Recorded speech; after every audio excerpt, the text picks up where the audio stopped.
My name is Halston, and I am 32 years old. Most people would call me successful, a self-made real estate developer who builds something from nothing. But success means little when your own family excludes you. The text from my mom when Nona still burns in my mind. You're not coming. That wants just family. This message came days after I bought them an $850,000 house. The betrayal cut deep, but what they never expected was my response. Before I share this unbelievable story, let me know where you're watching from in the comments, and hit that like and subscribe button if family drama speaks to your soul. Growing up in our middle-class suburban home in Denver, I always felt like an outsider in my own family. Our house looked perfect from the outside. White picket fence, neatly trimmed lawn, and a two-car garage. But inside those walls, I was constantly reminded that I was somehow less important than everyone else. My father, August, was a bank manager who made his career his entire identity. He left home before sunrise and returned long after dinner, his briefcase seemingly attached to his hand. On weekends, he would lock himself in his home office, claiming he needed to review reports. The rare moments he emerged, his attention went directly to my younger brother Quinn, never to me. "Quinn's gonna follow in my footsteps," he would announce proudly at family gatherings, his hand resting on my brother's shoulder. "He has the Bradford business sense." Meanwhile, I stood in corners invisible despite maintaining perfect grades and participating in every extracurricular activity I could find. My mother with Nona was different, but not in ways that helped. She was physically present, but emotionally absent. Her entire existence revolved around pleasing my father. If I came to her with a problem, her response was predictable. "Not now, Halston. Your father has had a long day." I remember my 12th birthday vividly. I had been promised a small party with friends from school. I spent weeks planning games and making homemade invitations. The morning of my birthday, my mother casually mentioned that we would need to cancel because Quinn had a baseball tournament. "But you promised," I whispered, fighting back tears. "Well, your father wants to see Quinn play. We can do your party another time," she replied, already packing the cooler with drinks for the tournament. We never did reschedule. Instead, 2 weeks later, they threw an elaborate surprise party for Quinn when his team won the regional championship. I helped blow up balloons and frost cupcakes for a celebration that was never afforded to me. By 14, I stopped expecting anything. I became self-sufficient out of necessity. I learned to cook my own meals, wash my own clothes, and solve my own problems. When I needed money for school supplies, I started babysitting for neighbors instead of asking my parents. My high school guidance counselor, Mrs. Reynolds, became more of a parent to me than either of my biological ones. She noticed my isolation and took me under her wing, helping me research colleges and scholarship opportunities. She was the one who attended my honor society induction when my parents said they were too busy.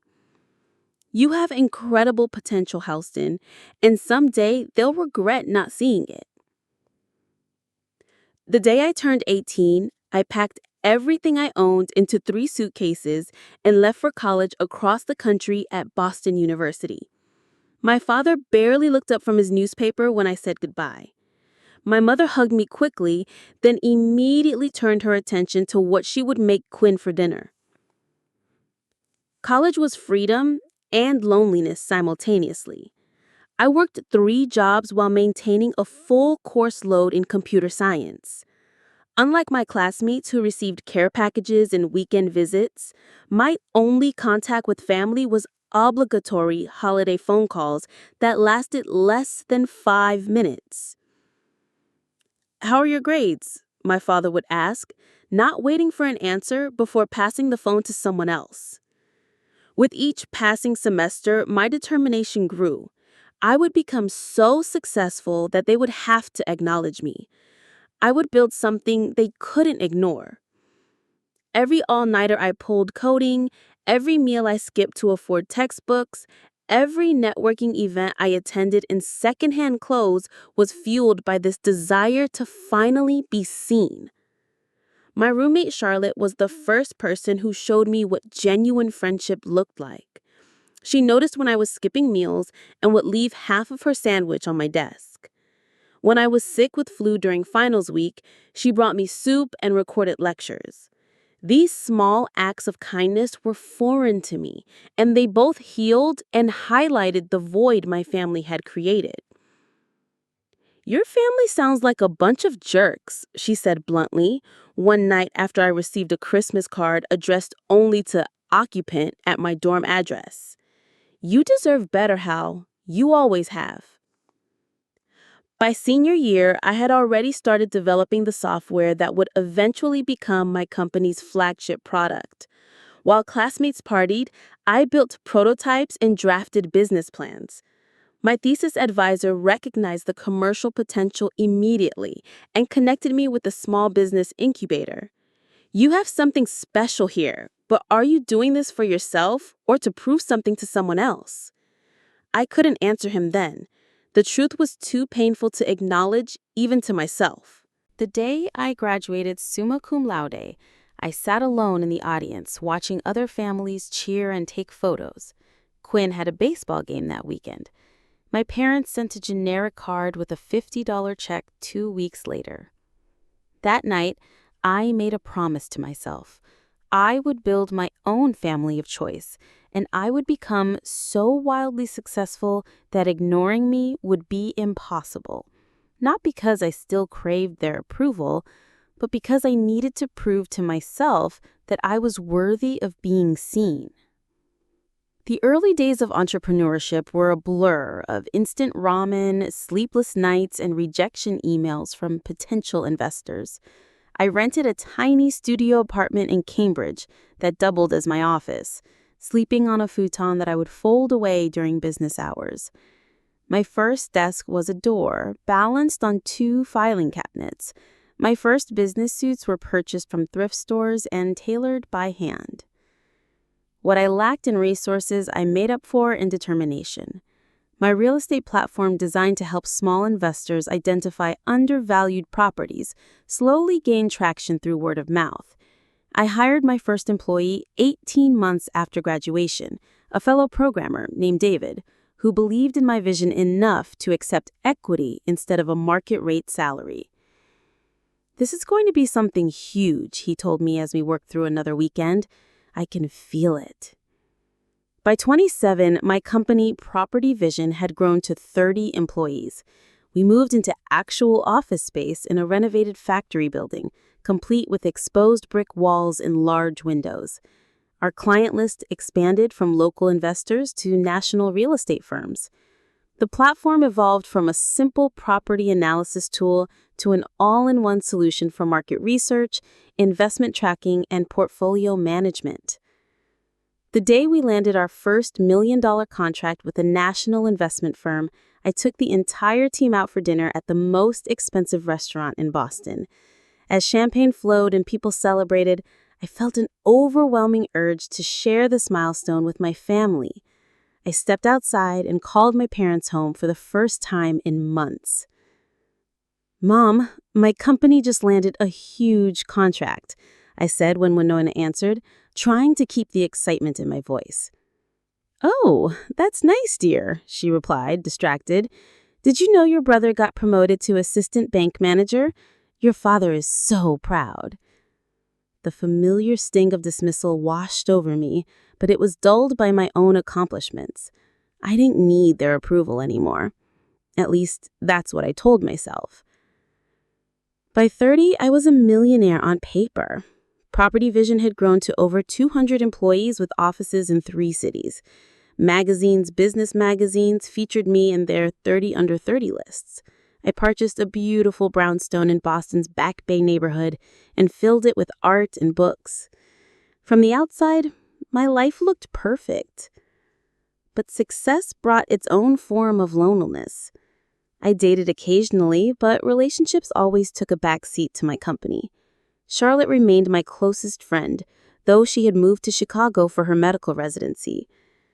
Most nights, I returned to my immaculately designed home and ate takeout alone, scrolling through social media posts of families celebrating holidays together. A chance encounter changed everything.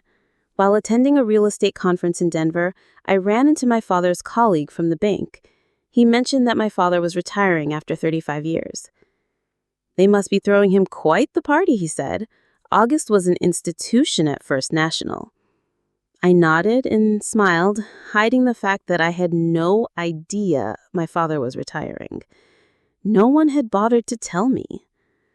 That night in my hotel room, I stared at my phone for an hour before finally calling their number. To my surprise, my father answered.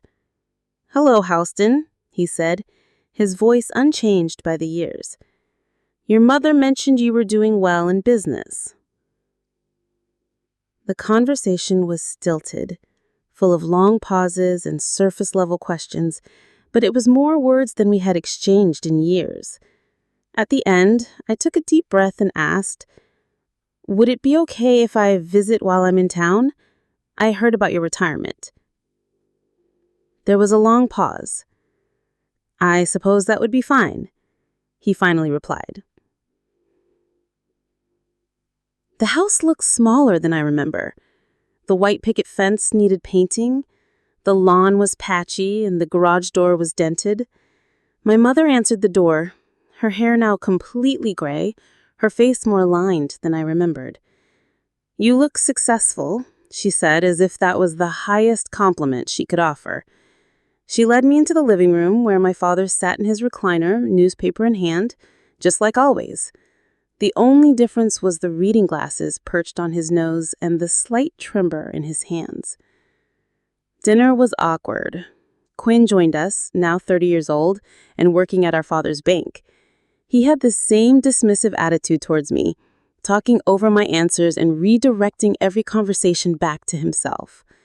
But I noticed something new in his demeanor, a flash of something like envy when my mother mentioned reading about my company. "So you really run the whole business?" my father asked during dessert, the first direct question he had posed all evening.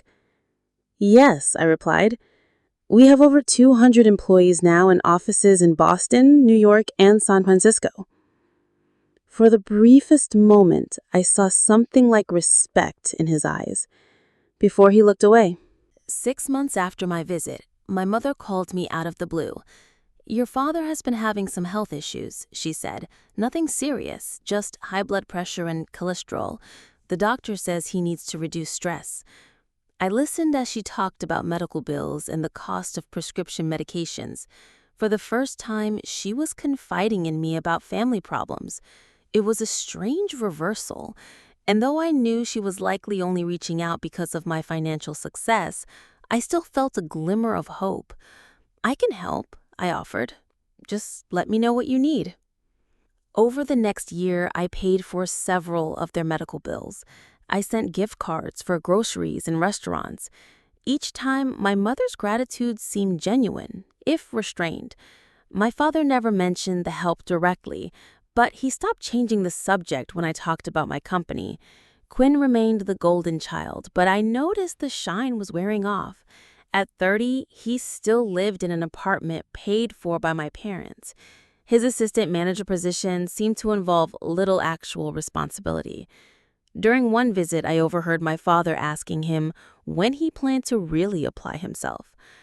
During a phone call around my 31st birthday, my mother mentioned that their roof was leaking and the foundation might have problems. "The repair estimates are more than we can afford on your father's pension," she said. "We might need to downsize." For the first time, I heard real worry in her voice. The house where I grew up, the house where I had felt so invisible, might be taken from them. Despite our complicated history, I couldn't bear the thought of my aging parents forced to leave their home of 35 years. "Let me come visit," I said. "We can talk about options." When I arrived in Denver that weekend, the deterioration of my childhood home was even worse than I had imagined. The roof wasn't just leaking in one spot, it was sagging visibly on the north side. The foundation problems had caused cracks along the exterior walls. Inside, the once immaculate home my mother had maintained was showing its age with outdated appliances, worn carpeting, and water damage on several ceilings. Over dinner at a local restaurant, my parents reluctantly shared their financial situation. My father's pension was less than they had expected. The economic downturn had affected their retirement investments. Medical expenses had eaten into their savings. They had been using credit cards to cover regular expenses for months. "We met with a realtor," my mother said, pushing food around her plate. She said even if we sell after repairs and paying off the mortgage, we would only have enough for a small condo, maybe not even in a good area.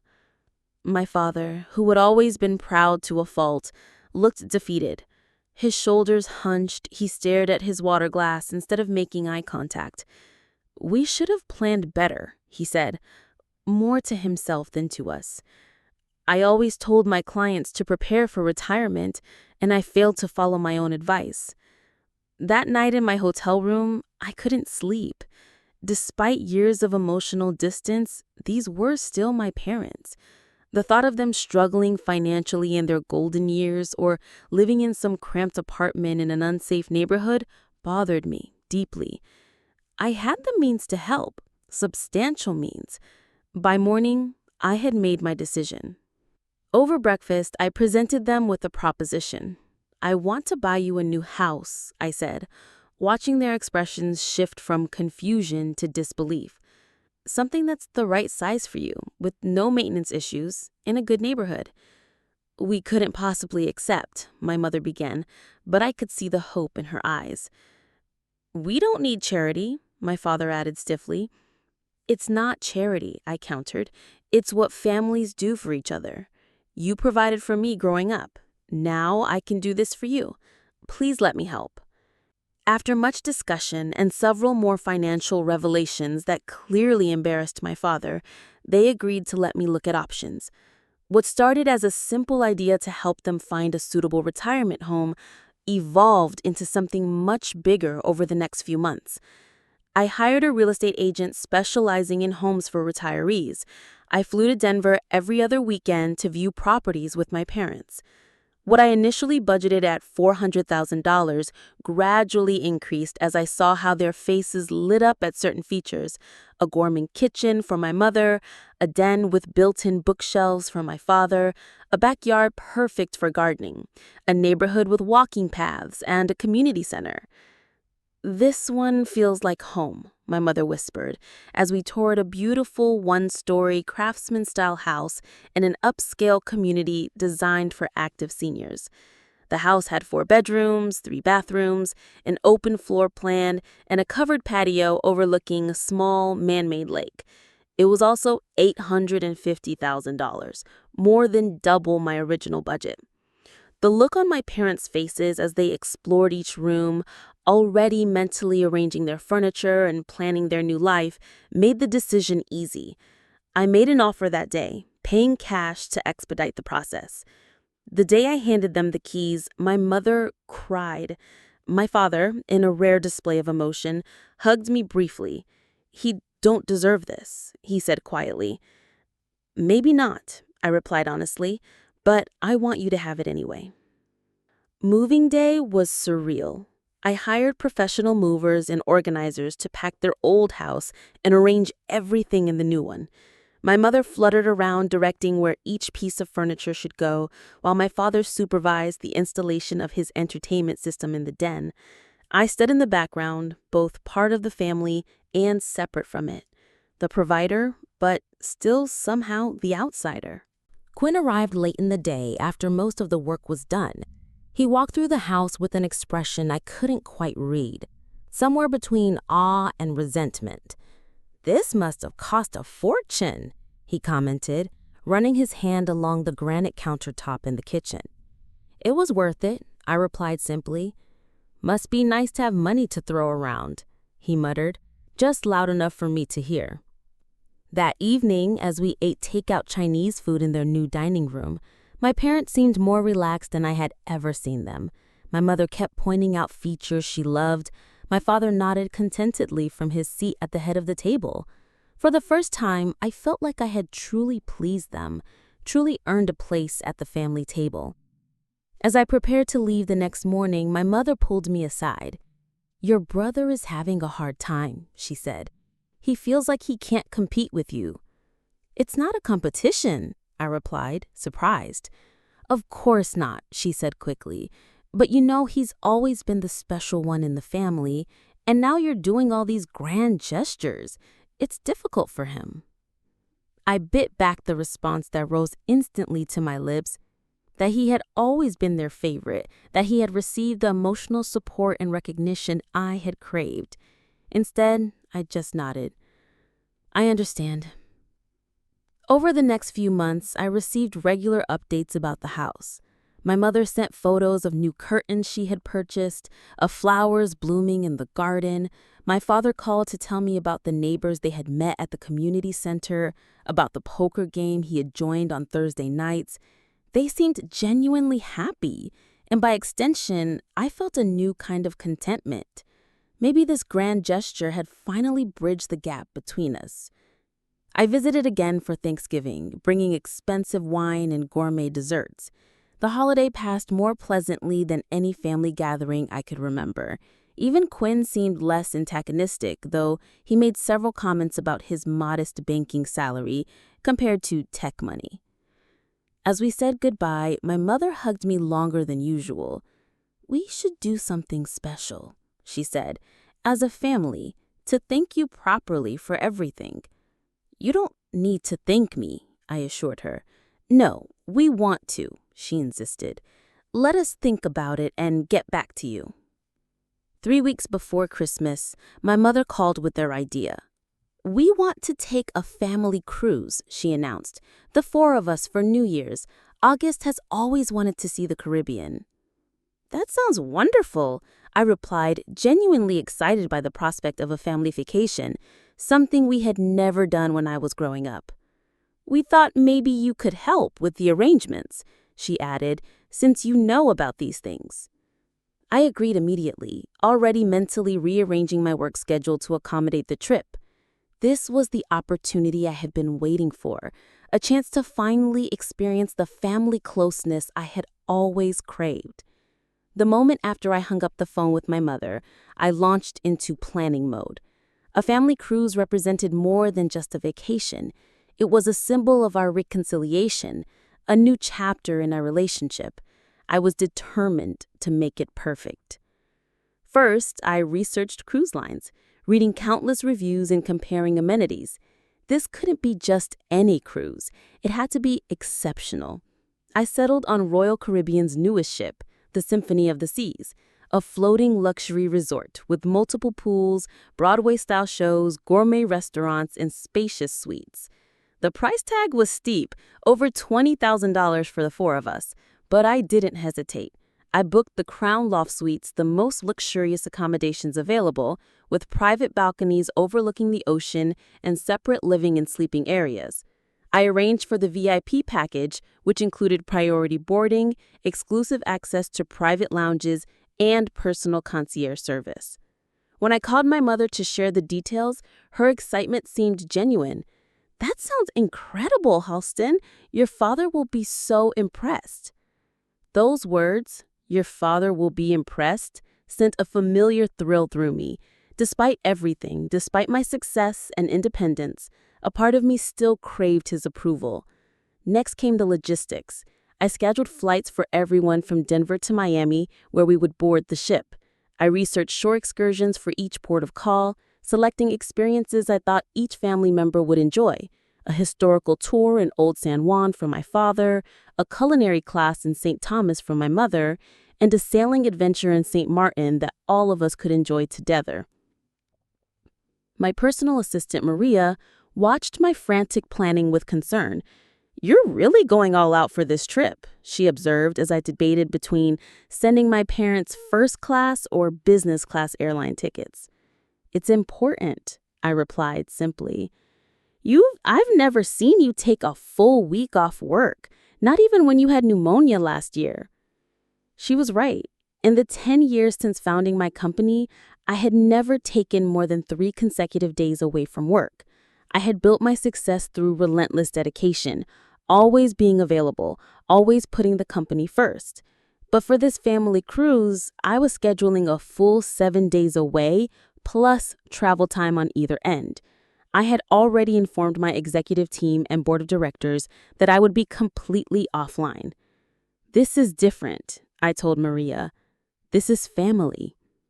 As the cruise date approached, my excitement grew. I bought new vacation clothes, including resort wear I would typically never buy for myself. I spent hours selecting the perfect gifts for each family member, items they would open during our trip.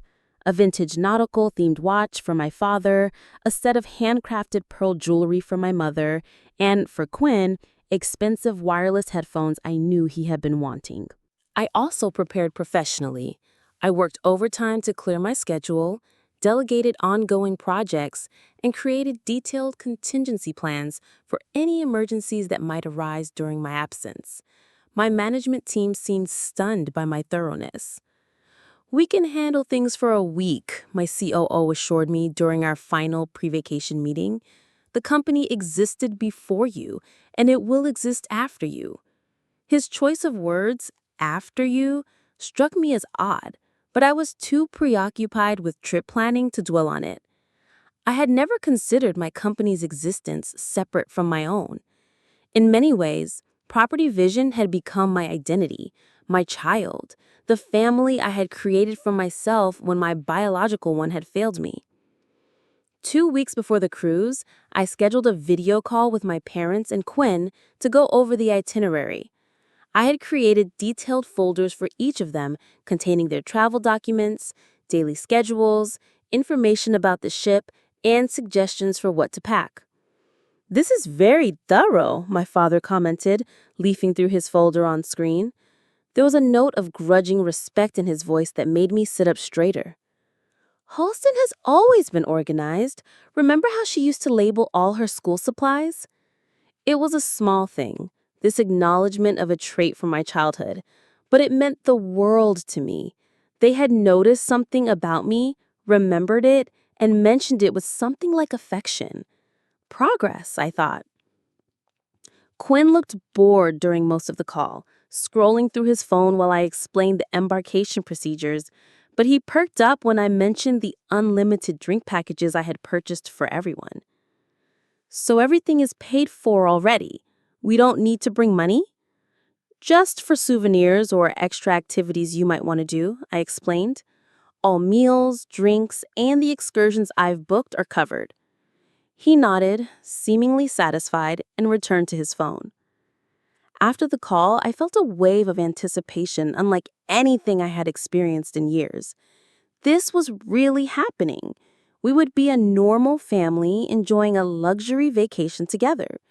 Perhaps in the relaxed atmosphere of the cruise, away from the pressures and patterns of their everyday lives, my parents would finally see me. Perhaps Quinn and I could find common ground as adults, rather than as rivals for parental attention.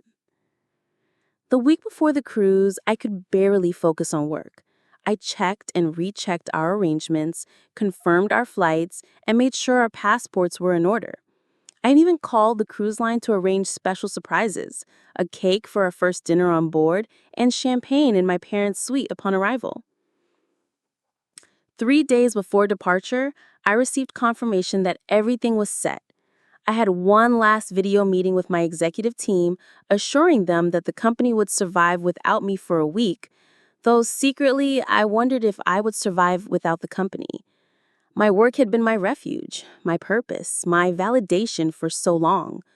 Who was I without it? Especially around my family who had never valued my ambition. But those doubts couldn't dampen my excitement. I packed meticulously, including the small presents I had bought for each day of the cruise. I prepared an email to be sent to my employees while I was away, thanking them for their hard work and promising to return refreshed and full of new ideas. The night before my flight to Denver, where I would meet my family before we all flew to Miami together, I could barely sleep. I lay in bed imagining the perfect family moments ahead, sharing meals at the captain's table, watching the sunset from our private balconies, laughing together during shore excursions. In my mind, I constructed the family experience I had always wanted, the acceptance and belonging I had always craved. Little did I know that reality was about to shatter these carefully constructed fantasies in the cruelest way possible. I was checking my suitcase one last time, making sure I had packed everything for the cruise, when my phone buzzed with a text message. I glanced at it casually, expecting it to be from my assistant, confirming my flight details, or perhaps from the car service I had arranged to take me to the airport. Instead, I saw my mother's name on the screen. Smiling, I opened the message thinking she might be sharing last-minute excitement about our upcoming trip. The words that appeared made me freeze, my hand still holding a folded sundress midair. "You're not coming. Dad wants just family." I stared at the phone, certain I had misunderstood. I read the message again, and then a third time. 7 words that made no sense. I was family. I was their daughter. I organized and paid for the entire trip. My fingers shaking, I called my mother immediately. The call went straight to voicemail. I tried my father's phone with the same result. Finally, I called Quinn, who answered on the 4th ring. "Hey," he said, sounding distracted. Music played in the background. "Quinn, what's going on?" I asked, my voice strained. "Mom just texted me saying I'm not going on the cruise. That can't be right." There was a long pause. "Yeah, about that," he finally replied. "Brittany's coming, instead." "Brittany?" I repeated, confused. "Your girlfriend?" "I don't understand." "Look, Mom and Dad really wanted to meet her, and there were only 3 suites, so—" His voice trailed off. "There were 4 suites, Quinn. I booked them myself, one for each of us." "Oh." Another pause. "Well, Dad thought it would be better this way. You're always so busy with work anyway." My mind raced, trying to process what was happening. "But I cleared my schedule. I took a week off. Everything is arranged." "Yeah, thanks for that. The tickets and everything worked out great." His tone was casual, as if we were discussing nothing more important than dinner plans. "Brittany is really excited about the excursions you planned." A cold realization washed over me. You're still going. You're all still going on the cruise that I paid for, but I'm being uninvited. "When you put it that way, it sounds bad," Quinn said, his voice taking on an edge of defensiveness. "But come on, Houston. It's not like you need a vacation. You've gone on business trips to places way more exotic than the Caribbean." I sat down heavily on the edge of my bed, feeling lightheaded. "Did you tell them to uninvite me? Is this your idea?" "It wasn't like that," he protested. "I just mentioned that you probably wouldn't enjoy it much, being stuck with family 24/7 when you're used to your fancy CEO lifestyle, and that Brittany and I are getting pretty serious, so it would be good for Mom and Dad to spend time with her." "So you suggested replacing me with your girlfriend on a family trip that I planned and paid for." "You don't have to make it sound so calculated," Quinn replied, annoyed. "Look, Mom and Dad agreed. It makes more sense this way. We're actually a family unit. We see each other all the time. We have inside jokes and stuff. You've been gone for years doing your own thing." Each word was a knife twist.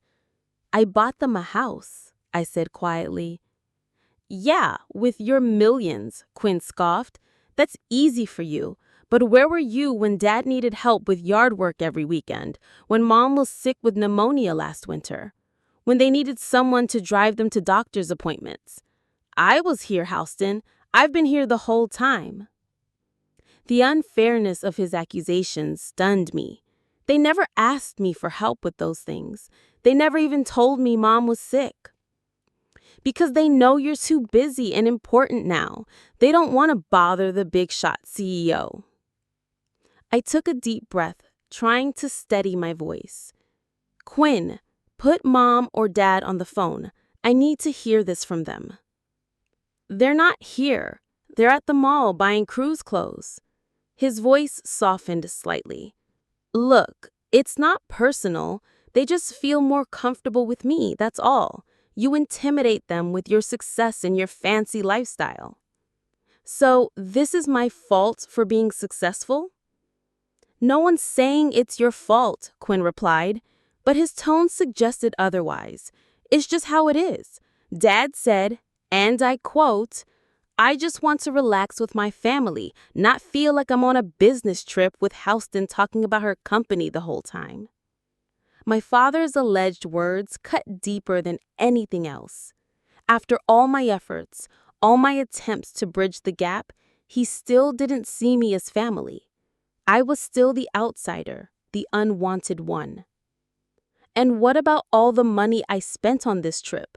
I asked, hating how petty the question sounded, even as I asked it. Well, you're rich, right? It's not like you'll miss it, Quinn replied with a laugh. Consider it your Christmas gift to us. Very generous. After I hung up, I sat in stunned silence for a long time. The carefully packed suitcase mocked me from the corner of my bedroom. The folder containing all my trip documents sat on my nightstand, color-coded tabs marking different sections. All the planning, all the anticipation, all the hope, crushed by a 7-word text message. That night, I cried for the first time in years. Not delicate tears, but gut-wrenching sobs that left me gasping for air. I cried for the little girl who was never enough, for the woman who thought she could buy her way into family acceptance, for the fool who believed that success would finally make her worthy of love. Around midnight, I received another text from my mother. Sorry if this upset you. We just think it's best this way. Thank you for the cruise arrangements. We'll send pictures. The casual cruelty of that offer, to send me pictures of the vacation I had planned and paid for but was now uninvited from, pushed me over an edge I didn't know existed. Something cold and hard crystallized in my chest, replacing the raw pain with the clarity I'd never experienced before. I walked to my home office and opened my laptop. The cruise line's website greeted me, showing the beautiful ship my family would be enjoying without me. With a few clicks, I could cancel everything, reclaim at least some of the money I had spent. But that would be expected, predictable, the reaction of a hurt child. Instead, I opened another tab and logged into my banking app. I transferred a substantial amount into my checking account, enough to cover what I was planning. Then I called my lawyer despite the late hour. I need to know something about the house I bought for my parents, I asked, when he answered, groggy from sleep. Legally, whose name is on the deed? Yours, he replied after a moment. We discussed transferring it to your parents, but they never signed the final paperwork. Technically, you still own the house. Why? Is there a problem? No problem, I replied, a strange calm replacing the storm of emotions. They had rejected me as family after all I'd done for them. They had taken my generosity and thrown it back in my face. They had chosen Quinn and his girlfriend over their own daughter. So if they didn't want me as family, perhaps it was time to stop acting like one. The next morning, I woke with the clarity and purpose I hadn't felt in years. The hurt was still there, a dull ache beneath my breastbone, but it was overshadowed by resolve. I would not allow my parents or Quinn to use me anymore. My first call was to my assistant, Maria. Cancel my vacation time, I instructed her, and book me on the next flight to Denver. Is everything okay? She asked, concern evident in her voice. Not yet, I replied, but it will be. On the flight to Denver, I made a series of calls. First, to Stanley Peterson, a real estate agent I had worked with when purchasing my parents' house. Holston, what a surprise, he greeted me. How are your parents enjoying their new home? Actually, Stan, that's why I'm calling. I need to sell the house as quickly and discreetly as possible. There was a pause on the line. The house you just bought 6 months ago? May I ask why? Family circumstances have changed, I said simply. How quickly can you find a buyer? Price isn't my primary concern, but time is. For that property in that neighborhood, I have several clients who would jump at it immediately. When are you thinking? This week. The current occupants will be away on vacation starting tomorrow for 7 days. I'd like the sale completed before they return, if possible. Another pause. Longer this time. That's extremely accelerated for a real estate transaction, but not impossible if you're willing to accept certain concessions on price and if the buyers can move quickly. Are the current occupants aware of the sale? They will be. I own the house outright.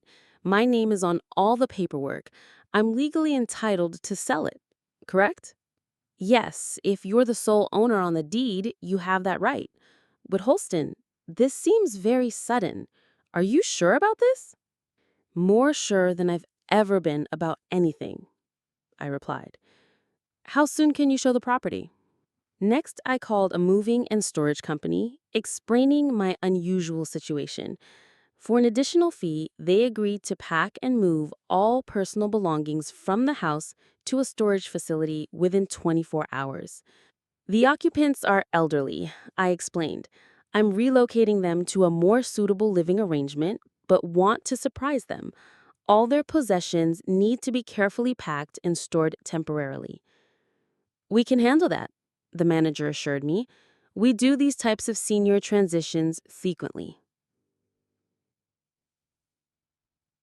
My final call was to the property management company that handled my apartment building in Boston.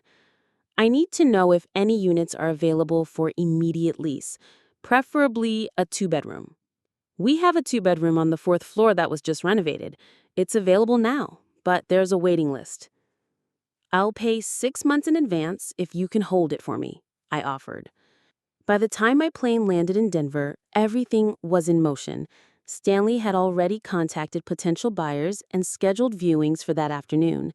The moving company had dispatched a team to begin packing the next morning after my parents departed for their cruise. The apartment in Boston was being held for new occupants. I checked into a hotel near my parents' house, deliberately choosing one they never visited. I didn't want to risk running into them before they left for their trip. Instead, I drove past their house, verifying that lights were on inside and their car was in the driveway. They were home, probably packing the new luggage I had purchased for their cruise, planning the vacation I had arranged from which I had been explicitly uninvited. The next morning, I watched from a distance as a taxi arrived to take them to the airport. My father loaded the luggage into the trunk, while my mother locked the front door. Quinn and a young woman who must be Brittany arrived in a separate car. They were laughing about something as they transferred their bags to the taxi. My mother looked around the neighborhood before getting in, as if saying goodbye to the beautiful home she thought was hers. If only she knew it was a final goodbye.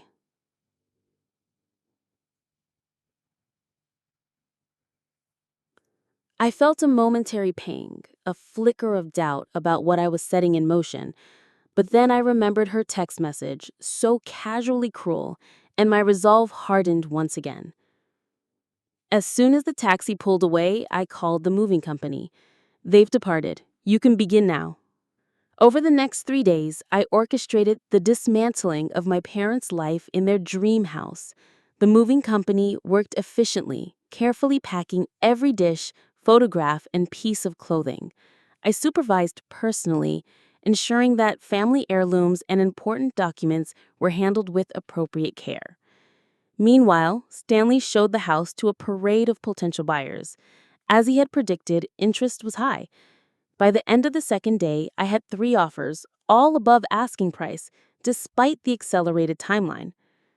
"The Johnsons are my recommendation," he told me as we reviewed the offers in his office. "Young couple, both doctors, looking to start a family. They can close in 3 days and are willing to pay all cash to expedite the process." I studied the couple's offer letter, which included a photo of them standing in front of their current apartment building, smiling broadly. They looked kind, the type of people who would appreciate the house and make it a true home. "The Johnsons it is," I agreed, signing the acceptance paperwork. On day 4, as the movers finished loading the last of my parents' possessions into storage, I walked through the empty house one last time. The spaces that had briefly contained my parents' furniture now echoed with my footsteps. In the kitchen, where my mother had been so excited about the high-end appliances, a single coffee mug had been left behind in a cabinet. In my father's den, a bookmark lay on the floor, fallen from one of his history books. These small remnants of their life here affected me more than I had expected. For a moment, I stood in the center of the living room, remembering their faces when I had first given them the keys. Had that gratitude been genuine, or had they simply been calculating the financial benefit, viewing me as a resource rather than a daughter? It didn't matter now. The house would belong to the Johnsons by tomorrow afternoon. My parents would return from their cruise to find their dream home sold, their possessions in storage, and their daughter done with trying to buy their love. But I wasn't completely heartless. On day 5, as the sale closed and I received confirmation that the funds had been transferred to my account, I made one final arrangement. I leased a small but pleasant 2-bedroom apartment in a senior living community in Denver, paying 1 year's rent in advance. I arranged for some of their furniture to be delivered there from storage, enough to make the space functional and somewhat familiar. I left a folder on the kitchen counter containing the lease agreement, keys to the apartment, the address and access code for the storage facility containing their remaining possessions, and a cashier's check for $20,000. Enough to help them transition, but not enough to buy another house, not in Denver's market. I also left a letter, typed rather than handwritten, explaining exactly why I had taken these actions. It wasn't an emotional letter, but a factual accounting of what had transpired. I detailed my efforts to reconnect with them, the money I had spent, the house I had purchased, the cruise I had arranged, and finally the text message that had made it clear I was not considered family despite everything. The letter concluded simply, "I will no longer attempt to purchase a place in your family. The apartment lease is paid for 1 year, giving you time to make new arrangements. The money should help with immediate expenses. Your possessions are secure and accessible. Do not attempt to contact me about the house, as the sale is legal and final. I wish you well, but our relationship is now concluded. Halston." On day 6, I returned to Boston, leaving Denver and my parents behind. The cruise ship carrying my family, minus me, was somewhere in the Caribbean, its passengers unaware of the changed reality awaiting them upon their return. For the first time in my adult life, I felt truly free. Free of the desperate need for approval that had driven me for so long. Free of the fantasy that I could somehow buy my way into the family circle that had always excluded me. Free to create my own definition of family based on genuine connection rather than biological obligation. As my plane landed in Boston, my phone buzzed with a message from Stanley. "Johnson's moved in today. They love the house." "Are you sure about this?" "Absolutely," I texted back. "Some gifts come with too high a price." The first call came 3 days after my parents were scheduled to return from their cruise. I was in a board meeting when my phone lit up with my father's name. I declined the call and continued with my presentation. 10 minutes later, my mother called, then Quinn, then my father again. I silenced my phone entirely. By the end of the day, I had 17 missed calls and 32 text messages. I read none of them. Instead, I focused on work, approving a new product development timeline and interviewing candidates for our expanding engineering team. That night, I slept better than I had in months. The calls and messages continued for days, growing increasingly frantic. Occasionally, I would glimpse the first line of a text, "How could you do this?" or "We need to talk immediately," or "This is unforgivable." None of them expressed understanding or acknowledged how I had been treated. None of them mattered anymore. 2 weeks after their return, the doorman at my apartment building called to inform me that my parents and brother were in the lobby demanding to see me. "I'm not available," I told him calmly. "Please ask them to leave." "They're quite insistent, Ms. Bradford," he replied, discomfort evident in his voice. "Then please call security. I do not wish to see them today or ever." An hour later, my phone rang with an unfamiliar number. Against my better judgment, I answered. "Halston Bradford?" I said crisply. "Ms. Bradford, this is Richard Thompson, your parents' attorney. I'm calling regarding the house you recently sold in Denver, which was occupied by August and Winona Bradford."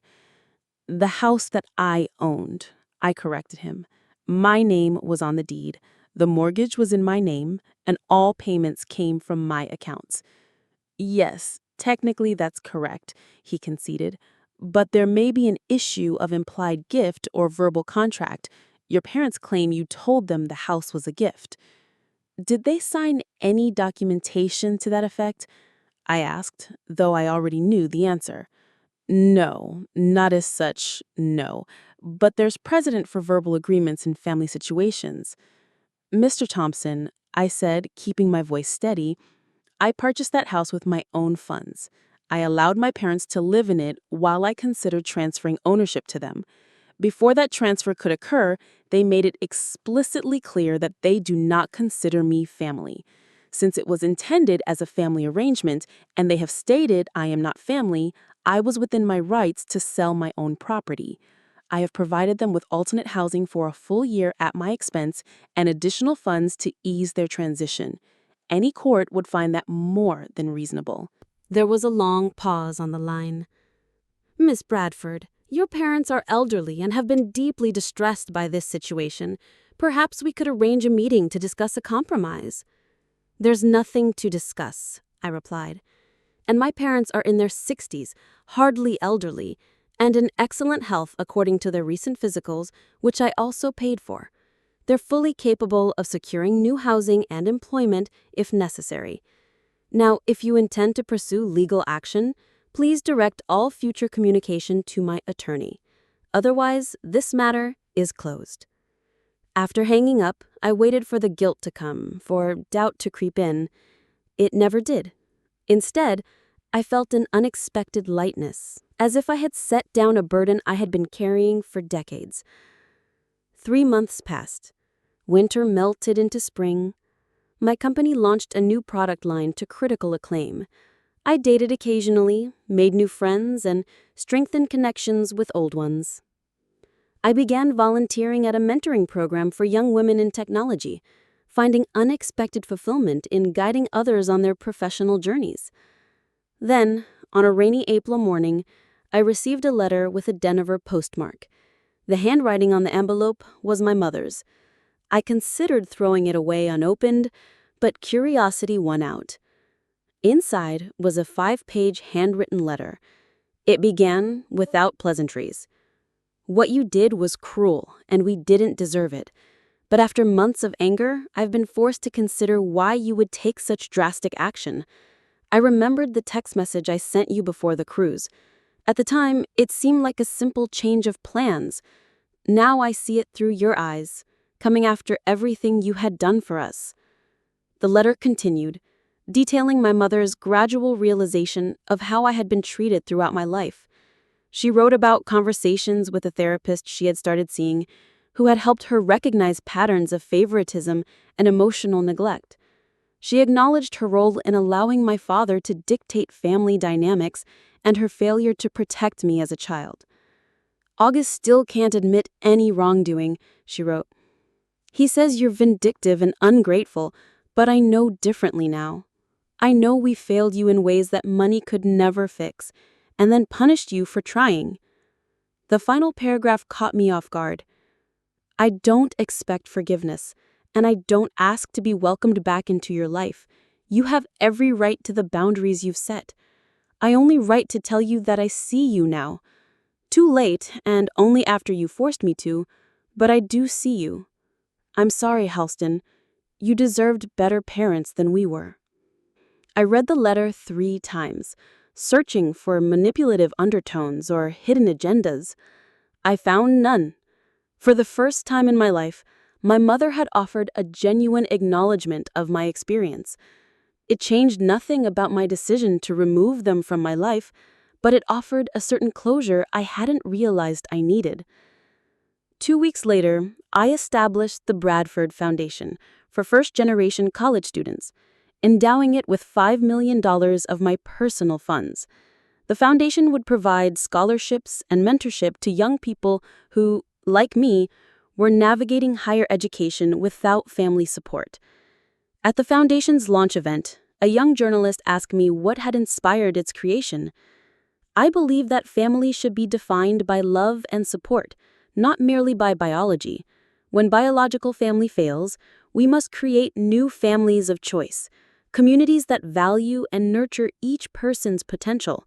The students supported by this foundation will become part of such a community, breaking cycles of emotional neglect and building healthier futures. That summer, I bought a beach house in Cape Cod, large enough for friends to visit regularly. Charlotte came first, bringing her new baby, whom she had named Harper, in my honor. My executive assistant, Maria, and her husband spent a long weekend. Former mentees, now successful in their own careers, gathered for an impromptu reunion. Sitting on the deck one evening, watching the sunset with these people who genuinely cared for me, I realized that I had finally found what I had been searching for all my life, a sense of belonging based on authentic connection rather than obligation or material exchange. The hardest lesson I had learned was that you can't buy love or belonging. No matter how many houses you purchase or cruises you arrange, genuine family is built on mutual respect and care, not material exchanges. Sometimes the family you create for yourself is more real than the one you were born into. If you've ever found yourself trying to buy acceptance or love, whether from family, friends, or romantic partners, please know that true connection cannot be purchased. Real relationships are built on mutual respect, genuine caring, and the ability to see and value each other authentically. Sometimes the healthiest thing you can do is walk away from those who cannot or will not offer these basic human dignities, no matter how related by blood you may be. The months following my decision brought unexpected peace. I threw myself into work with renewed passion, but this time it felt different. I wasn't running from something or trying to prove my worth. I was building something meaningful for its own sake. Property Vision continued to grow, and I found joy in mentoring younger employees, seeing their potential the way Mrs. Reynolds had once seen mine. My relationship with Charlotte deepened as well. She understood my decision in ways others couldn't, having witnessed firsthand the emotional toll my family had taken on me throughout college. When she visited that summer with little Harper, watching her natural maternal instincts reminded me of everything I had missed growing up. "You know what I love about you?" Charlotte said one evening as we watched Harper play in the sand. "You never let them break you. You could have become bitter or shut down completely, but instead you chose to build something beautiful." I considered her words carefully. "I think I had to lose them to find myself," I replied.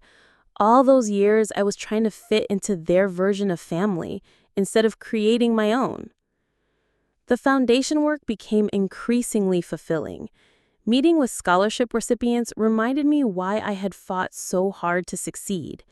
These young people had the same hunger, the same determination I had once carried. But unlike me, they wouldn't have to navigate their journey alone. One recipient, a young woman named Jessica from a small town in Montana, reminded me so much of my younger self. She was studying engineering while working 2 jobs to support herself. During one of our mentoring sessions, she confided her fears about not being good enough. My parents think college is a waste of time. They keep asking when I'm going to get a real job and stop playing around with books. I saw myself in her uncertainty, in the way she second-guessed every achievement. The people who are supposed to support us don't always understand our dreams, I told her, but that doesn't make our dreams less valid. Sometimes we have to be our own biggest supporters until we find people who truly see us. Jessica went on to graduate with honors and now works for a major tech company. She sends me updates regularly, and each success feels like a small victory against the voices that tell bright young people they're not enough. The legal threats from my family never materialized. My lawyer later told me that their attorney had advised them they had no case. The house sale was completely legal, and my provision of alternative housing actually made me look generous rather than vindictive in the eyes of the law. Quinn tried reaching out once through LinkedIn, sending a professional connection request with a message that said, "Maybe we can talk business sometime."